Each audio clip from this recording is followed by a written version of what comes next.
Local Party 101, an online presentation of the FEC's Information Division. There are a variety of ways local party organizations can get involved in federal elections without having to register or file reports with the FEC. To do so, local parties need to remember two things. First, most activity related to federal elections has to be paid for with federally permissible funds.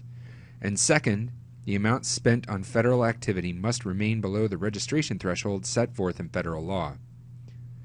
So let's take a look at each of these. Federal funds are those that comply with the amount limitations and source prohibitions of the Federal Election Campaign Act. The Act prohibits contributions from corporations and labor unions, federal government contractors, and foreign nationals, which includes anyone who is not a U.S. citizen or a green card holder. The law also prohibits contributions in the name of another, essentially, reimbursing someone for a contribution. In addition to the source prohibitions, the Act places limits on the amount that may be contributed to any given committee. The limits that apply to party committees are highlighted here. When a local party wants to engage in federal activity, it should review its banking records to ensure that it has sufficient federally permissible funds on hand to finance the activity. Now that we know what federal funds are, let's take a look at the registration thresholds. Local party organizations must keep track of the amounts they raise and spend for federal activity to ensure they have not triggered a registration requirement.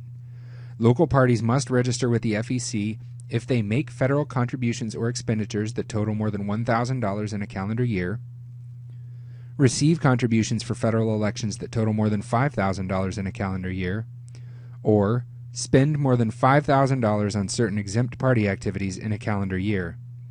Let's take a closer look at these thresholds, beginning with contributions and expenditures.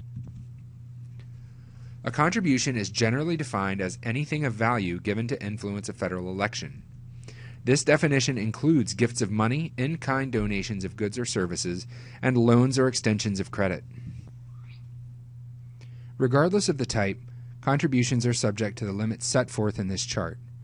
But remember, a local party organization must register if it makes contributions to federal candidates that total more than $1,000 during a calendar year, or if it receives contributions for federal elections that total more than $5,000 during a calendar year. Parties can also make special coordinated expenditures in support of their general election nominees that are subject to separate limits that are adjusted for inflation each year. Local parties do not have their own coordinated party expenditure limit, but may receive written permission to spend against the state or national party's limit. Remember, however, that these expenditures will count toward the $1,000 registration threshold. In addition to expenditures that are coordinated with candidates, parties can make independent expenditures. Independent expenditures expressly advocate the election or defeat of a candidate, but are not coordinated with a candidate. They are unusual in that they are not subject to the limits. Here again, though, the expenditures will count toward the $1,000 registration threshold. In addition to the contribution and expenditure thresholds, a local party can trigger registration by spending more than $5,000 on exempt activities. Certain grassroots activities that benefit the party and its candidates are exempt from the definitions of contribution and expenditure. There are three types of exempt activities: slate cards and sample ballots, volunteer distribution of campaign materials, and voter drives for a party's presidential nominee. A state or local party may prepare and distribute a slate card, sample ballot, palm card, or other printed list naming candidates for any public office without payments being considered contributions or expenditures.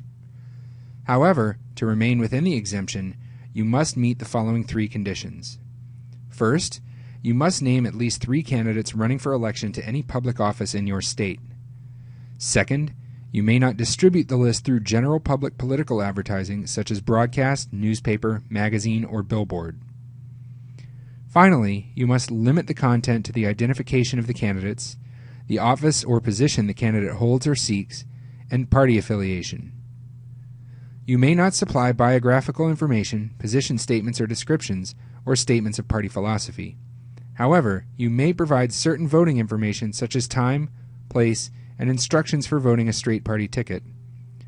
All costs that are allocable to federal candidates must be paid with federally permissible funds. As a local party, you may prepare and distribute campaign materials such as pins, bumper stickers, handbills, brochures, posters, and yard signs. As long as you meet several conditions, payments for these are not considered contributions or expenditures. This activity is exempt when conducted on behalf of the party's nominees for the general election. Materials are distributed by volunteers and not through any sort of public political advertising. And the materials are not purchased by the national party or using money transferred from the National Committee for their purchase or funds designated for a particular federal candidate. Local parties also may conduct voter registration or get-out-the-vote drives on behalf of the party's presidential and vice presidential nominees without the payments being considered contributions, as long as, once again, you rely on volunteers instead of public political advertising and avoid using funds designated for a particular candidate or transferred from the National Committee. So, what happens if you exceed any of these registration thresholds? Well, if you end up crossing any of the thresholds, you'll have 10 calendar days to register with the Commission using FEC Form 1. For help filling out the form, please watch our party registration e-learning video. Depending on your state's laws, it may be possible to have just one bank account for all of your activity, but that's the exception rather than the rule. You will likely need to open a separate checking account to finance your federal activity. Once you've registered, you'll have to file periodic campaign finance reports with the FEC to disclose the activity of your federal bank account. Party committees file an FEC Form 3X on either a quarterly or a monthly schedule. By default, your committee will file quarterly. However, you may change your filing schedule once per calendar year. To do this, you notify the Commission in writing when you file your regularly scheduled quarterly report. During election years, those who file quarterly reports will file by the 15th of the month after the close of books at the end of the calendar quarter. The exception to this is your fourth quarter, or year-end report, which is due January 31st. As a quarterly filer, you may need to file additional pre-election reports to disclose contributions or expenditures that would not otherwise be reported prior to the election. The applicable dates are listed on our website.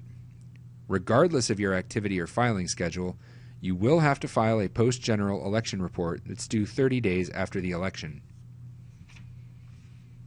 During odd-numbered years, party committees that file quarterly automatically switch to a semi-annual reporting schedule. If, during an odd-numbered year, your committee makes contributions or expenditures in connection with a special election, you may have special election reports to complete.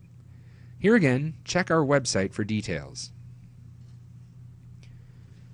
If you choose to file on a monthly schedule, you'll file reports covering each month's activity by the 20th of the following month, with the exception of the year-end, which is still due January 31st. One of the main benefits of a monthly schedule is filers do not have to submit pre-primary reports. However, the pre- and post-general reports must be filed in lieu of the monthly reports for November and December of the election year. While most party committees may choose whether to file quarterly or monthly, those that engage in reportable federal election activity, or FEA, must file monthly. For more information on federal election activity, consult our local party activity brochure and our campaign guide for political party committees. We hope you found this presentation helpful. For additional compliance information, please visit our website at www.fec.gov. You can also reach us at our toll-free information line at 800-424-9530 or email questions to info@fec.gov. We look forward to hearing from you.